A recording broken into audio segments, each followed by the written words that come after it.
Second. Good morning. It is Monday morning. Beautiful Monday morning to you. We'd love to know how you're starting your week. And if you're joining us, thank you for being here.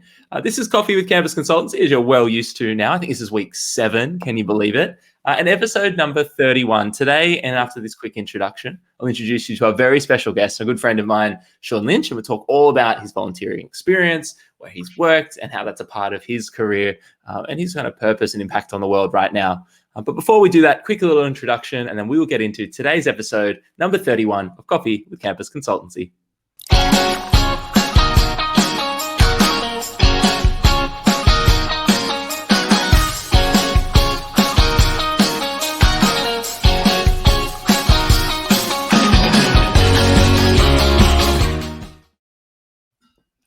Sean, good morning. How are you? Good morning, Josh. Good morning. You could have me online at 8 a.m. on a Monday. Good on you. I'm so happy. Sean, ever humble and ever always up for a conversation. I'm so glad that you're here. Now, I'm falling off my own beat on this show. I've got to ask, this is meant to be coffee. So coffee, are you a coffee drinker? Are you a tea drinker? What's in the mug this morning? Right. No, it's tea right now because I go around the corner to grab my coffee at the moment. So I'll wait till after this to let that kick in. So yeah, I'm usually a coffee guy, a morning coffee guy, but then it has to stop. I can't. Afternoon coffees are over for me. Yeah. What sort of tea are you drinking? It's just something nice and easy to kick the day off, a mint tea. Ooh, very nice. Yeah. Very nice indeed. Well, at 8 a.m., I'm appreciative of your time. And despite your very interesting tea and coffee habits, that's actually not why I asked you to come on this morning. Good. And have a conversation. So what we're here to talk about today is, and we're listening so much, and thank you everyone if you're listening in, for all the feedback and interest, especially around the poll last night, and really interested to learn more about careers, which works really well because we have 5 guests teed up this week to talk about careers and different parts of a career. It's obviously a massive thing that you're going to spend 80,000 hours doing, and lots of things contribute. So today, one of the things we want to talk about is, pre-career, during career, throughout your career, what's the power of volunteering? And whether you're a student or you're someone who may be in a stage of career transition during COVID or for any other reason, how can volunteering be helpful there? So Sean, I'd love to start off by asking you, in terms of your own experience with volunteering, was this something from the age of 5, you're out there planting trees on the weekend? When did volunteering become part of your life, or something that you consciously chose to do? Sure, there's a starter. I would say no to your first question. No, I wasn't planting trees at 5, but it was certainly something that was in the community. So I grew up in Ireland, not dissimilar, I guess, to many Australian communities. My parents volunteered just as part of life. So, No, I mean, that in itself... Sorry to jump in. What did your parents do? Yeah, a range of things. From my dad was very involved in the local equivalent of the footy club, I guess. He drove the tractor that cut the grass every week. He trained teams down there. He was a regular fixture around there. But he also volunteered at different phone-in centres. I remember with the Samaritans was something he was very involved with. And my mum did a whole range of things that is worth touching on, is the types of different volunteering, I guess, and what gets recognized and not. Yeah. Like, she visited a lot with local people. She was involved with church activities. And just that as a point, I guess, sometimes it does feel that volunteering is quite a Western notion. It's like, hey, check me out, I'm volunteering. Whereas a lot of people do this stuff just straight up. It's just human nature. It's what you do, and every small community in Australia does that. And they don't potentially put that on resumes or anything like that, because they just see it as part of life, and that's just what we do in our culture. Whether it's the First Nation people of Australia or any other culture within Australia, there's a normalcy to it sometimes. So I think that's worth recognizing as well. But in terms of my own life, I was much more selfish than that. I did my own thing for a long time, and it was really when probably from my time arriving in Australia, to be honest. I spent time in London prior to that, then I landed in Melbourne. Found myself in a job that I was very grateful for, because an organization were sponsoring me, so I was getting to stay in Australia. But I wasn't doing what I was passionate about. I was working in a recruitment agency. I was learning some amazing things, meeting some great people, but wasn't where my heart was. So what I did then was I took on a couple of different volunteering roles. And I guess they were mixed. There's two that come to mind, and one was very much using the skills I had. So it was a mentoring role with the Brotherhood of St. Lawrence, Given the Chance program, wonderful program, it's still going, where I was paired up with newly arrived migrants, often much more qualified than me, individuals, much more life experience, but we're just looking to navigate Australia, the workplace here. Yeah, wow. And so spending time with them and being able to pass on some of those things I was learning in my life. So that was hugely beneficial to me as well. And that's a worthwhile point about volunteering, is you tend to gain a lot more than you give in many of these arrangements. Yes. So I did that, but I also had a passion project, we'll say. So I volunteered at PBS Radio. So that for me, like music is a big part of my life. So I did that. That was all about me. It wasn't about anybody else. That was about me being in a place with incredible people who are utterly passionate about community broadcasting, music from genres you've never even heard of. And so that was wonderful for my own, my mental health, for my networks, for just being able to tune out completely. Yes. And then the other role I was doing was able to kind of have a bit of both. And yeah, that led me onwards then, I would say, to, other opportunities I've had in my life. Cool. I want to dig into all of those different things. One, the idea that like some volunteering can be helping other people go through an experience maybe that you've been through or you understand or you have some like kinship towards. One, just being a passion project, volunteering just in something you'd love. I did TEDx Melbourne for a year just because I was like, TED Talks are the coolest thing ever. So I like wanted to get involved and figure out how they worked. But then I really like that idea too of like the support of your mental health and how that sets you up for the, if you're taking the next career step, like there's a fair amount of fear and stress and worry that comes with that. And being in a good place is critical. We have a question jumping in from, and good morning, Gaurav, Christine. Shreya's jumped in and said, can you please suggest online volunteering experiences available right now? I love the sense of urgency from Shreya on a Monday morning. You're ready to go on a Monday, and I love it. Sean, if people were saying, okay, I'm already convinced, I'm going to start volunteering, this is the week. Where can they go to find online volunteering? Yeah, absolutely. Morning, Shreya. So obviously we're in a time of change right now. So some of the opportunities that exist, so there's less immediately as people are getting used to those changes. Roundabout answer to your question, Shreya, but it's worth going back to some of the Volunteering Australia or Volunteering Victoria podcasts that happened last week. It was National Volunteer Week last week, and there's a lot of content online of organizations either being interviewed, doing presentations, having chats like this, and talking about that changing landscape. And so Volunteering Victoria, for one, who are the peak body in Victoria, they ran a webinar session. It's ongoing, actually, where they're talking to organizations who have online volunteering opportunities.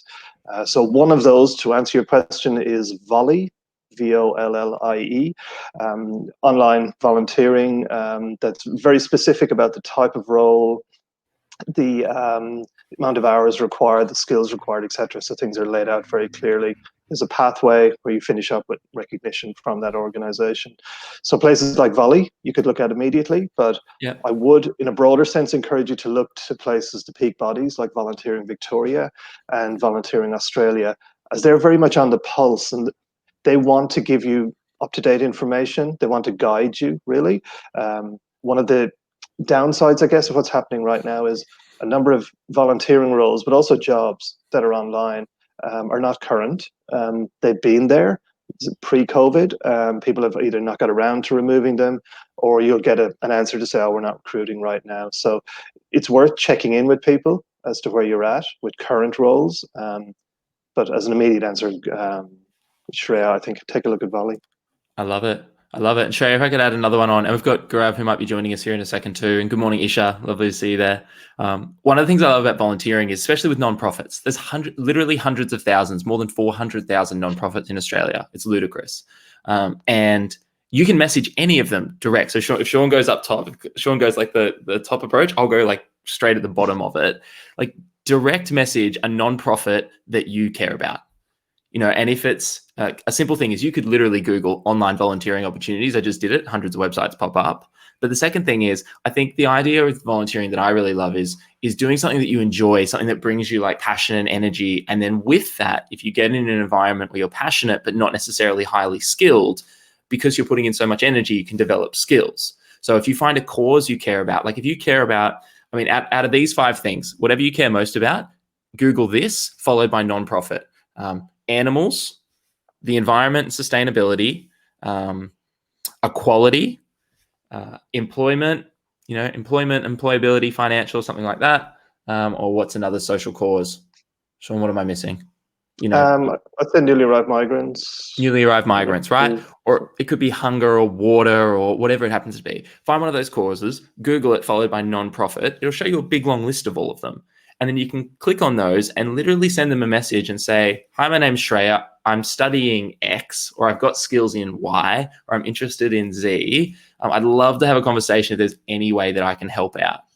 And it's much less formal. It won't be an application. It probably won't be a program. But if you can get on board and help out, then that can be a really good experience. And the second way to do that is, instead of being passionate and having skills, have skills and take it to somewhere where you have no experience. I've never worked with like an animal rights charity, but I love animals. And if I had particular skills, I might take it to them. And if it was today, I might say, hey, I noticed you did a fundraiser last week. I think live video might be able to help you. I've hosted this LinkedIn live show for a while. What if I came on board as your, Facebook live presenter for insert charity here? And you can apply your skill set somewhere as well. Just on that, Josh, to mention, and these are just pickups from chats last week in National Volunteer Week. So certain sectors are going to struggle more than others right now. Aged care is one. So many of the volunteers who say did Meals on Wheels, or who visited with elderly people to spend time with them, are people who are much more impacted by COVID-19. So they're staying indoors, so they're not available. And then the use of online technology is sometimes a challenge. So there are opportunities there, if that's the right word, to actually get involved in certain sectors if you just think about them and what is busy. You mentioned animal welfare. Certainly pets is something right now. There's a huge either demand, or also animals are unfortunately being dumped. So those areas are very busy, directly related to what's happening right now. So that's why it's worth sometimes just looking at what's actually happening, which areas are being impacted. Look for that advice, because there's opportunities there right now. Perfect. And that idea of always be really informed. I love this idea of, I was watching a video on the weekend, and the idea was if you get interested in an area, learn a lot about it and then lean into it and then come to love it. And I thought that was an interesting framework of if you're interested in something, if you're interested in volunteering, just spend today, do nothing else today, but learn about volunteering. What does it mean? Where can you go? Go to the websites, check it out. And then tomorrow, okay, I'm going to lean into it a little bit. I'm going to apply for a couple of places, or send a message or an email, and then see if you enjoy it and try to have that experience. I love it. Very nice. Now, Sean, before we, sorry, you jump in, my friend. I just quickly say, Emily mentioned Goody. I second that as well. I've met those guys. They do some great work. So definitely Goody and Volley are two really good examples. Awesome. I love it. We're going to bring on a guest who's just jumped in. Gaurav, you've jumped in this morning. Good morning to you, my friend. Hi, Gaurav. Can you hear us there? Yeah, hi. Hey, Gaurav. Yeah, hi, Josh. I can hear you. Good morning. Hi, Gaurav. How are you doing? Really good. Gaurav, what's your experience with so you're jumping in about volunteering. Did you have a thought, a question, a comment? So actually, I do have a comment and one question as well. So Sure. I think my thought with volunteering is that, for me as an international student, when I came into Australia, I think volunteering really helped me increase my network. It was really great that, for example, I would also suggest that also look at volunteering in the profession that you are. For example, I was studying masters in project management, and there is PMI, which is the international body for project managers, and they do have a lot of, and they are they kind of work for project managers all around the world. Yes. And they do need volunteers to represent them in different forums that they participate in. And it's a great thing that you kind of meet with professionals who are working in the industry right now, and you get to represent the PMI in all of those kind of events, which are attended by all the project managers who are right now in the industry. So yeah, it's a great insight. And one thing that I wanted to ask is that, for example, if I want to look at volunteering based on the skills, for example, if I'm if I want to do a volunteering based on my photography skills, how should I go about that? Like instead Based of on your what looking at skill? Sorry, an my friend. organization, What? photography, Say it one more time. photography. Oh, photography skills. So you want to develop Yeah. photography skills? No, I am really good at photography, and I wanted to use the skills in terms of volunteering. Great. So, how should I go about that instead of looking at the work that they are doing and looking it in Perfect. the other way and Great. seeing that what Gaurav. skill I have and how can I use it? That's perfect, my man. I'll throw it over to Sean. Any thoughts there? If you've got photography skills, how do you apply that? How is that helpful? Absolutely. So firstly, it's hugely in need. Constantly, organizations have got to market themselves, whether it's their annual report. So many not-for-profits have to justify, I guess, their funding. They have to report back on it, and they have to tell their stories in order to get future funding. So it's hugely important that they're able to be storytellers, and photography is a big part of that. In saying that, it is also very competitive, and you're the last person that needs to know that, but it is a difficult area to get into. One thing I've seen people do well is instead of just asking and saying, can I be a photographer for you, is maybe if you find an organization you feel passionate about, let's say it's animal welfare, and that you actually present photos mocked up to represent them. So you say, here is my idea of what your front page of your annual report could look like. You've gone that extra few steps. So you've not just said, hi, I'm a really good photographer, trust me on this. You present them what it could look like. So you could say, here are my thoughts of what your annual report pages 1 to 5 could look like. You mock it up. So you're demonstrating. And so it feels less of a chance for them. They're saying, not only is this guy technically good, but he's clearly passionate about it. So it's just ticking a few boxes for them. So that would just be off the top of my head, a thought. And if you think about it from the potential host's perspective, someone who might host you as a volunteer, one of the challenges is this idea of like, oh, we'll just volunteer to put it on the resume. And the problem with that is you get a whole bunch of people signing up and then not doing an awful lot. Or they drop off, or they're not overly engaged, or they overpromise. And they're like, oh, look, I'm volunteering here. And then they'll leverage that to get a job rather than fully lean into the experience and be committed to it. So, one of the ways I like to suggest students to get around that is suggest a project that you might want to help with. So say, as Sean says, if it's the annual report, it's May right now. So maybe it's an end of financial year report. And you say, hey, I'd really love to help you write a mid-year report. I think that could, and always think how it's going to help them. I think this could maybe help you increase your fundraising come the second half of the year. I went through your website. I couldn't find a mid-year report. What if I helped you do that? And what you're sort of proposing is a project that they know, oh, he's not just coming on to be our photographer, but he's going to do this parcel of work such that there's a check and balance to see, a month in, is it actually working? Are you enjoying it? And they getting value out as well? Cool. Right. Awesome, Gaurav. So what are you going to, so with those sort of thoughts or insights, what are you going to do? If you're going to volunteer somewhere with use your photography skills, where might you go and apply this? Like Sheen said in the beginning, that animal rights is something which is really needs help right now. And I do believe that I think that's one area that I would be very interested in. And I do enjoy wildlife photography and animal photography. So I guess that's one area that I would definitely be looking at. Cool. And make sure now, remember, I'm just pulling that out of my head. Make sure that's true for you as well, right? So I'd encourage you, if you've got that one, awesome. Think of 2 more. And then out of those 3, even a little pros and cons list, which one do you like the most? And then once you've got that decision, go out and chase it and see if you can speak to a couple of groups this week. See if you can get a couple of emails back and let us know how you go. Definitely, Josh. Awesome. All right, Gaurav. I'll see you soon, no doubt. See you, mate. Thank you. Thank you, Josh. Bye, mate. All right. See you, mate. Cool. Just need to jump in and mention, Josh, I work at RMIT University these days, work in the co-curricular programs there. We do have Volunteering Victoria come in once a month and run a session for us for the students. And I do think it's very important as well, as we talk about, particularly in the students area, I guess, where people can be often quite desperate to get that experience and are willing to kind of go those extra yards. It's just really important to be aware of the rights and responsibilities, really. So how you're protected, how volunteering differs from unpaid internships, etc., or paid work, or So yeah, I just think that's really important, and I would encourage anyone watching today as well, if you are doing some homework before you start, to please just check those out. What you should expect, what it's okay to expect from an organization, because it's a two-way street.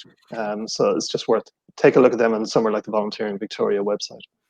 Yeah, no doubt. I think that's really, really valuable. And Sean, so as we focus in on the benefit of people not only doing good in the world, but also the direct link to their careers. If people are out there and they're listening on a Monday and they think, okay, like maybe I could put a couple of hours a week into volunteering, or that actually does make me think of a cause or a skill that I either have or want to develop. What's the link in your experience from volunteering to helping people take that next career step, whether that's up or across or whatever it means to them? Sure, yeah. I mean, I can speak to my own experience on that. So I think where I left off last time, I'm working in a recruitment agency in Melbourne. It's not exactly where I ultimately want to be, but it's very hard to jump then from what is, I guess, a corporate environment into the community sector where I do want to work. And so the volunteering work I'm doing with Brotherhood of St. Lawrence, PBS and others, when I finally get the big interview I've been wanting forever, I'm able to go to that interview and tell them, yes, I can do recruitment work that you need. Here's my background in that. However, linking the dots or joining the dots to get that job, I truly believe was down to the fact that I was engaged in community organizations. I had cross-cultural experience that I was developing through that. The organization I ultimately worked for was Australian Volunteers International. And so they recruit skilled Australians to volunteer around the world. So I was able to demonstrate to them that I had worked with cross-culturally with people. I was able to work in that space and have very real live examples that weren't from my actual Monday to Friday 9-to-5 job. So I've no doubt that was one of the huge differentiators in me being able to get that job at that time. So it's not just about your first job. It's often about making that move throughout your career. If you're in that job that you'd like to make the leap, it's very hard to move sometimes from one sector to another. Yes. And to kind of soften that up in a way and to kind of bring in those skills, those experiences we talk about. Volunteering can often be that bridge for you. Yes. I love the idea too of when you're saying, to make that jump. One of the things that when I reflect on all my experiences, when I was at university, I had 10 different volunteering roles while I was a student.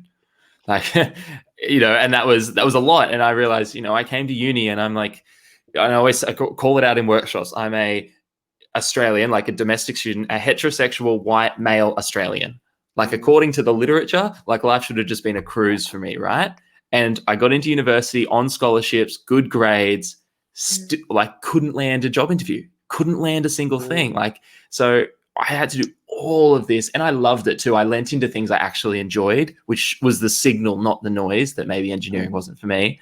But it wasn't until 10 different roles that I actually landed the interview. And one of the big things I remember going into an interview, and they had a single strip of yellow highlighter through my resume, and it was about some fundraising that I'd done.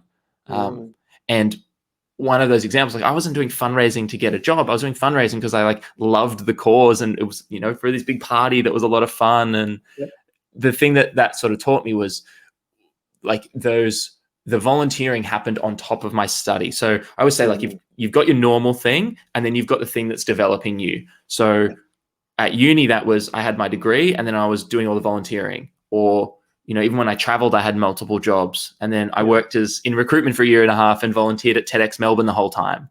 And the weekend after TEDx Melbourne finished was when I started Campus, because I couldn't just have one thing. So it's like I'd been thinking about it, and then that year-long experience was open, and then I started Campus, and then I worked for 9 months, and then built Campus on the weekends and volunteered and did this night school thing. So it was always, I had this layer on top of whatever I did. Even when I worked as a full-time engineer, I had a night job.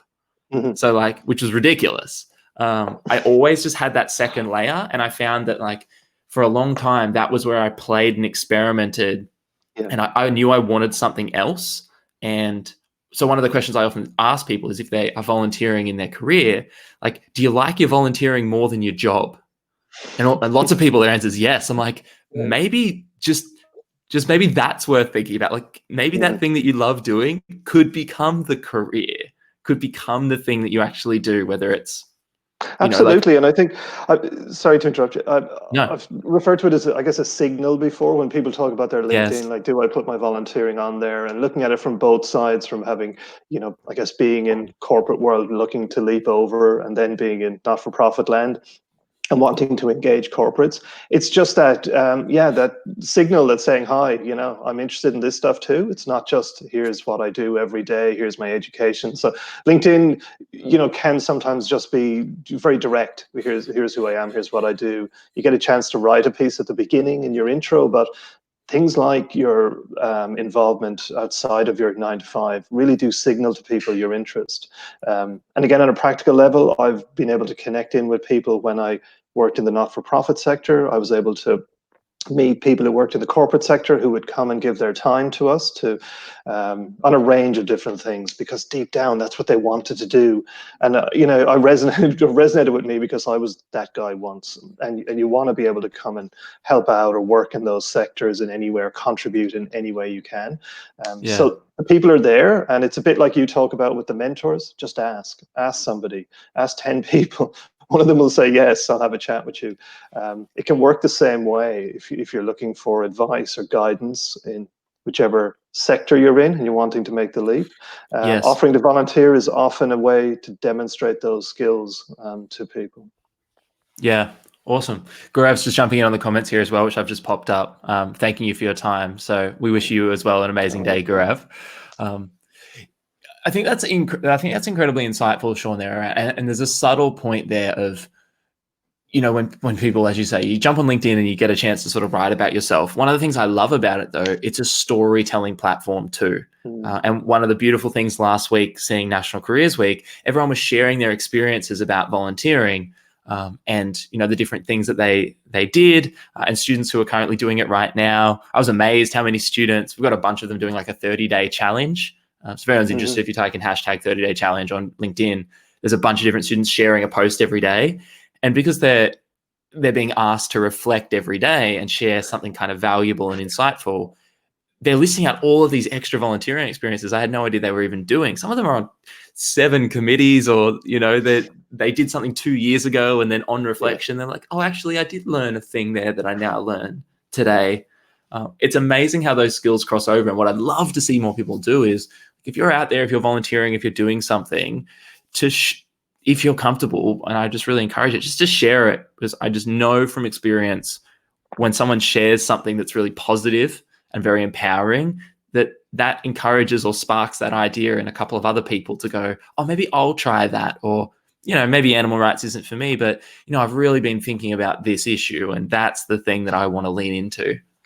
So what do you think the power of, if people are volunteering, have you seen any good examples, or do you have any opinion on where the idea of, you mentioned with photography, every nonprofit has to share what they do. What do you think the value is of telling the world about what you do, but not it turning into I'm just doing this to put it on the resume exercise? How do you, there's a fine balance there, no? It's hugely, and I think it's that, the tone, I guess, that tone of voice that you're using in demonstrating that, because, and again, no judgments here for a moment, but volunteering potentially, 10 places at once, it can send a mixed signal as well around, where's your heart here in this? Because I got to admit that for me is overwhelming. I couldn't imagine doing anything of that magnitude. Because with volunteering, often as well, not always, but often it is a passion project. And I just can't imagine having that much passion about 10 different things. So I think the tone is really important if you're helping out, being able to explain why. So why I've decided to do this, because it's a conscious thing. That's the whole nature of volunteering. You made a conscious decision to do a thing. So if you did that, you probably need to be able to explain why you're doing it, above and beyond the reason that maybe help me with my resume. So it's just showing some logic to your choice. So showing some form of a pathway. And it's okay as well to say, I've admitted it today. Sometimes you do volunteering. Maybe not in the beginning, you don't think I'm going to do that because it'll get me a job, but you might realize it as it's happening. But that's okay then. You don't stop. You keep going, but you just realize, okay, this is now going to help me do something else, and that's positive, conscious decision. And so own that, stay with it, tell people why you're doing it, and show them that. And don't hide it, from resumes, from LinkedIn, but just consider how you're writing about it. Include your volunteering experience if you're at an early stage in your work experience. The thing is, you are working. You're just not getting paid cash for that. You may be getting some expenses covered and the like, but just because you're not getting paid doesn't devalue the work. So again, own it. Sometimes when I see a resume and down the bottom is just dropped in the volunteer work you do, it does make me initially question, how do you see that work? So if you just drop it in at the bottom, is that how you turn up there every time? Do you kind of half turn up and go, whatever, is there anything to do, yes or no? Whereas if you put it up the top and you own it, you're proud of it. I'm involved here. Look at all the things I do. That speaks passion to me, and that speaks, I want to know more about this person. So I think, owning it is really important. But the tone, in explaining what it is you do and giving the examples, don't devalue it. I would say as definitely as a message. Yes. I think that idea of not devaluing it too is being really respectful of the people or the cause that you serve. If someone lets you onto their land to plant a tree, or if someone lets you into the books of their organization to do some pro bono accounting, or if someone lets you into their kitchen, or into their shelter, or into a place where you're working with sometimes people who are vulnerable and who have experienced some sort of hardship, that it's a huge honor to be able to do that work. And I think by respectfully talking about it, you honor it, but also by being proud and saying, like, this is something that I do because it means something to me. I think that goes a very long way into honoring the work. And I think on that point, you just, again, from a personal point of view, like being involved with somewhere like PBS Radio, for me, these guys are iconic. It was just, I'm really proud of that. The fact that I even had a go there, and I got to meet certain individuals who in my world are, hugely important, influential people. So that's huge. And it's a point as well about volunteering, that it's not about just turning up and going, hey, I'm here, look at you, what have you got? You often have to apply for volunteering roles. You have to actually demonstrate skills. So it's not just a free kick that you rock up and they're going, thanks so much for coming. There's often many people who often are available at the same time, have similar skill sets. So to even sometimes get that volunteering role is an achievement in itself, because you had to demonstrate you had particular skills that weren't available elsewhere. Yes. Yeah, I love it. And I had that experience last year. I applied to go overseas, and as you said, like, I went and did a thing at the Tony Robbins Global Youth Leadership Summit. And like, to me, that's like the icon, and like it, $1,000 to fly to the US and a week off work. And I had to delay work either sides of that, push things either side, as we know, have we've had a laugh about as well. But then I was there, and these were 6 a.m. days till 11 p.m. at night, 7 days in a row. So like some of the longest hours I've ever worked, flat out dealing with 14-year-olds, like all week nonstop, like lost the voice, like exhausted. Someone was there, was very spiritual, as you can imagine, encouraged everyone to run around bare feet. So like a whole bunch of us were like in bare feet in the sun, like San Diego in the middle of their summer. Poor me. But like that was an experience that I had to apply for. I had to pay to do. It took time off. But like my big thing there was we talk about volunteering all the time, and it got me 90% of the good stuff today was from volunteering. And I was like, I want to do it at a new level. I want to go deep into something flat out for a week and just have an intense experience. And I loved it. It's one of the highlights of the year. I'm devastated I can't go back this year with COVID, but like that idea of it being something that I think, rather than, and why I always say find a problem that you care about, is like the key bit there is that you care about it. Like, don't go find a problem in the world that you're like, like there's trash on my street. I hate the trash. Now I guess I should clean it up. Like, don't do a should. Do something that you're drawn to, that like, if you did it, like if you could volunteer with PBS or TEDx Melbourne or a Tony Robbins thing, or, your university, or something that like you would be proud of, that you would be like, I volunteer at this place. I think that's great. I think that's a good sense of pride. And I think if we could seek out more of those experiences, that it wasn't just, I go to a great university, but it's like, I go to a great university and I'm really proud that I work with this organization. Yeah. You're also, I mean, just on that, the notion of, I guess, passion itself, just you often hear a lot about emotional intelligence and people talk about that and employers saying, oh, we want to see more of that. These are very difficult things to just run into in your daily life. But I do believe you find at certain organizations when you're involved potentially as a volunteer or if you work there, where there is that passion, just seeing how it makes people respond, how it makes people react. 99% logical, but sometimes it isn't. But just being in that, where you're working in a place with limited resources, with deadlines that everybody else has, where decisions have to be made quick, they're very, very interesting environments or kind of ecosystems where you see people operate amazingly well. That if they were in the for-profit or the corporate sector, you'd be like, wow, these guys do amazing, innovative work. Look how creative they are and what they do. It doesn't get named as much in other sectors, but I would argue that you see much more of that often because people have to be creative. They have to get by on very little money, very little resources, volunteer based. Not everybody turns up, but the show must go on. So what happens there? So you find yourself in those real life examples that you often get asked about at an interview. When you're writing your selection criteria, so they kick in there where you go, oh yeah, that time I did that thing I never thought I'd do. I didn't sign up to do that. I just said I'd stand on the stall, but they said, Joe didn't turn up. What are you going to do? You need to do the other thing, and off you go. And you tried something. You had an opportunity to do the thing. So yeah, I just think they're wonderful hotbeds of opportunity for that. I love that. I think that idea that they're a hotbed of opportunity is not only very true, but I think it's probably a good place to start winding up our conversation for today. And if you've listened in, if you've tuned in, if you're rewatching the replay, which I know so many people do, that there are so many opportunities out there. I think one of the abundances of our time is, there are some very pronounced social challenges, but there are also an immense amount of people who've spent lifetimes working towards solving them and doing amazing things in the community.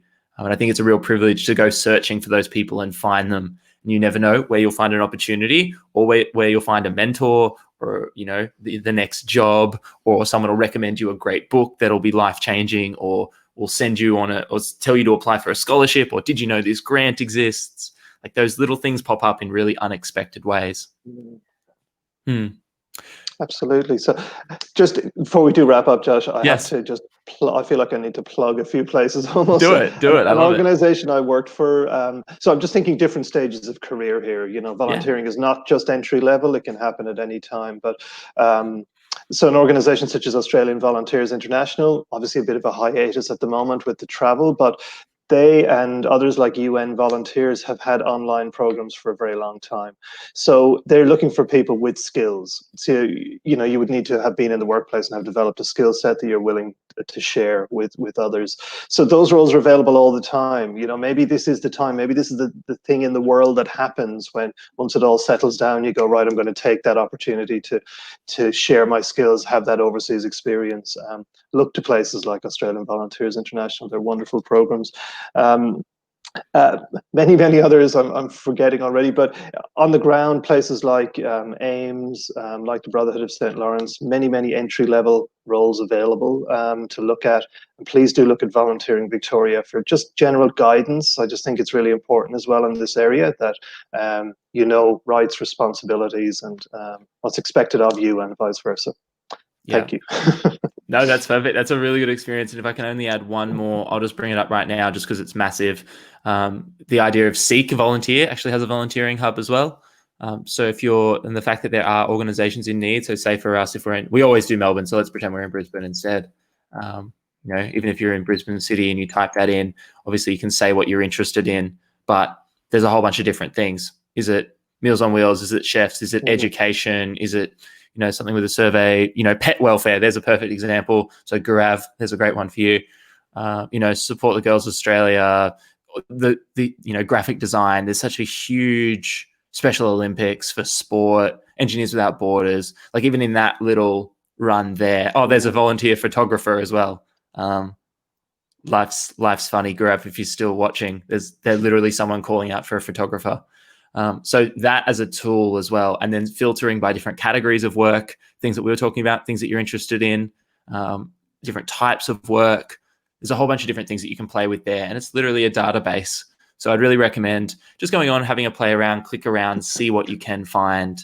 And as Vanessa jumps on and says, one of the great things is the people. You never know who you're going to meet, and I think that is a profound message of, at the end of the day, it's a human game, and you'll meet amazing people who care about and love what they do. I think that's a really special experience. If anyone's fantastic, it's such a great point, Vanessa, because you'll find yourself volunteering at different stages of your career, and you could be standing beside someone on a stall. Your shared interest is your passion for the cause, but they're a CEO of a company, and you're about to graduate next year. It levels people out. You often, and it takes time. You often volunteer with someone for a while before you realize, oh, that's what you do for your 9 to 5, because you don't even get into that at the beginning because your passion is something else. But it's so true. The networks there are huge, whether intended or otherwise. Yes, Sean, I want to talk to you about this all day because I know we're both so passionate about it, but also we need to get on with our days of helping people actually get into volunteering roles and do that sort of stuff. Thank you very much for your time today. It's been a lot of fun. I think we found some fun resources there, as well as talked about some of the real principles that underpin volunteering. I love your point about checking in on your rights and responsibilities and making sure that you're in a situation where you're looked after and you're safe as well, especially with different levels of volunteering and skill sets that you might not be formally qualified in. So I think that's invaluable. Everyone who's jumped in today on the comments, really thank you. Christine, Shreya, Gaurav, Amy, Vanessa, Scott, Christine, thank you all so much for jumping on and engaging. And we'll be back with more throughout this week, talking about careers, talking about some different stages. Tomorrow, we'll be going really deep on LinkedIn with someone who I look up to a lot, Andy Foote, who's sort of like the LinkedIn guru. So it's going to be really fun chatting with him. And then all throughout the week, we'll be digging deeper into career stages and really tangible skills and actions you can take. So if you want something really practical today from me, and then I'll give Sean a chance as well to offer something, I would say check out something like that. Seek it's above me in the portal. In case you're like, why is it on the roof? It's in my tab up there. Click on the Seek volunteering link and just search something in your area. Check it out. Even if you don't apply for it, just look and know that it's there. And you might find out in a week or 2 weeks, okay, now's the time. But if it is something for you this week, I'd encourage you to check it out. Go there and just send a message. Check out what they need. What sort of commitment are they looking for? What sort of skills might you develop? So if it was something from me, go to a portal, just send a message, send one email to someone today and see if you can help out. Sean, if people were coming to you and they're saying, Sean, I saw you on the show this morning. I only saw a part of it. What was the takeaway message? Tell the people, Sean, what should I do? What would be one message from you? Well, firstly, I'll echo what you just said. Just to do a thing, definitely make that call, do something about that. But my message would be to people, I guess, the group of people who already are engaged or volunteering, who may not have thought of it in that context to date. Maybe today, just take the time to get that on your LinkedIn profile, get it on your resume, get it in there, own it. It's important. It will help you. It'll give you something else to talk about in an interview where you're really comfortable because it's what you're passionate about. It could be the opening question at an interview, and you won't have to think with all that stress you're under. You won't have to think because it's the thing you love. You'll just talk about it openly. So yeah, today's your chance to own it. Get it on your resume. Get it on your LinkedIn. Own it. That's such good advice. I love that. Very cool. Sean, thank you for your time today. It's been thank you. It's been it's been unique for me, but it was a lot of fun. I love it, mate. For having me up and early at 8 o'clock on a Monday morning. I'm off to get a coffee. Thank you all. See you. It's so good. All right, friends. See you later, and we'll see you tomorrow for episode 32. Bye, guys. All right.